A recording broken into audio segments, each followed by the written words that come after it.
Selam arkadaşlar, herkesi hoş gördük. Bugün sizler için sevilen oyuncularımız Birce Akalay ve İbrahim Çelikkol'dan güzel sempatik fotolar hazırladık.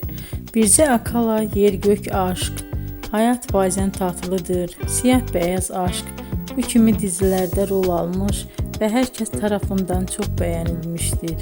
Biz de sizler için onların sempatik karelerini hazırladık. Yeni videolar görmek istiyorsanız kanalımıza abone olup bol bol yorum yazmayı, sona kadar izlemeyi unutmayın. Bizden bu kadar. Hoşça kalın.